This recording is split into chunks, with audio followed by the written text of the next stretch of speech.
to do with hunting. That is not what it's about. At all.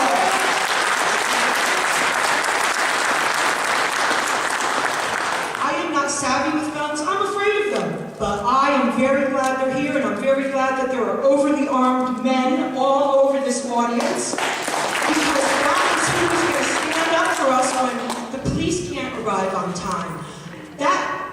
What kind of a safety plan is hiding in a closet? Women are great shots. Those women would have been able to stop any active shooters at any time. I don't understand, like the last gentleman just was mentioning about going after people who never do anything wrong. You cannot legislate somebody's character. Criminals are not subject to regulation, and responsible people don't need to be regulated. Criminals are not part. How good of your drug laws stop drug use? Can I walk outside and find drugs? Laws do not stop the problem. The problem is in our hearts, in our families, in our communities, which have been ripped apart and separated and disconnected, and that's what went wrong. It's not the guns.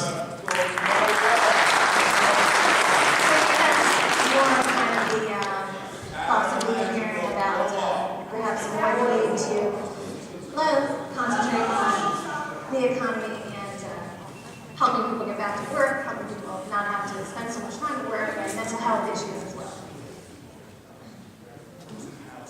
Go ahead. Yep. He's right behind you. Yes.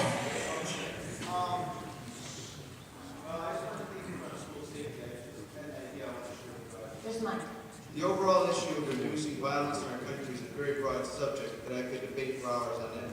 But because we have limited time, I'll only express my opinion on how to reduce the chances of mass shootings in schools. My idea is simple, costs nothing, to be implemented quickly. Under current Connecticut law, it's a Class D felony to bring a weapon on school grounds even if a concealed carry permit. This law was well-intentioned, but had the unintended consequences of making our schools targets for mass murderers. A gun-free school zone looks to a murderer, like a vault-free bank zone looks to a bank robber. This statute has made schools by law the only places a killer knows he can kill unopposed.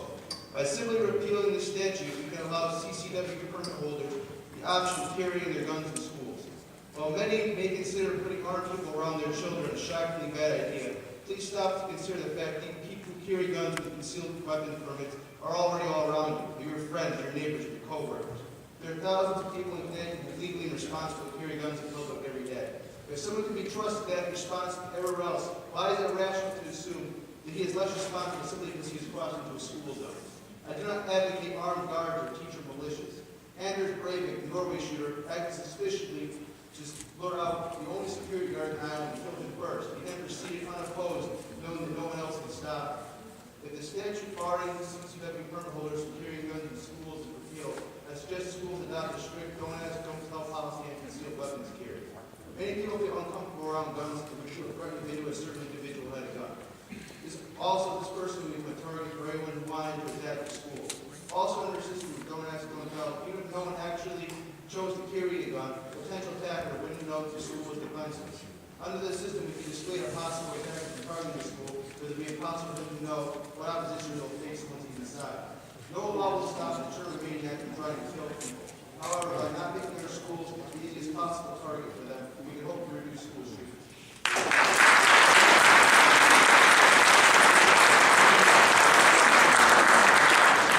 So, and it's a controversial Why don't you respond to it? that has been brought up in It's considered enough. what I will say is this: I know teachers, at least in Connecticut, who were surveyed extensively, were very opposed to guns in schools. I can tell you that. With teachers not carrying guns, certainly I would look at that. I have questions about whether that is. Whether that's a good idea. And I will say it was interesting that you raised the issue about bank vaults, because we do not basically have armed guards in banks anymore, because they found more people died in crossfire with armed guards in banks. And I think that's worth at least considering whether that becomes in crossfire, whether that's more risky or not. So So I put that out there. Again, the sorts of things that are raised with us when we're trying to consider all options that might be useful. As you probably know, among the executive orders that the president has signed has called for allowing the use of Department of Justice burn grants, which local communities, some of you are in local community, know about these, for law enforcement, to allow those funds to be used for school resource officers. So for having police officers in schools, again, at the choice of the local community, which is very much the way we do things here in Connecticut, or have guidance counselors or whatever they feel, whatever local communities deem to be most useful for them to help keep kids safer in their schools. And that's something I'm very strongly in favor of, is allowing local communities to make choices that are appropriate for their own local conditions about what they believe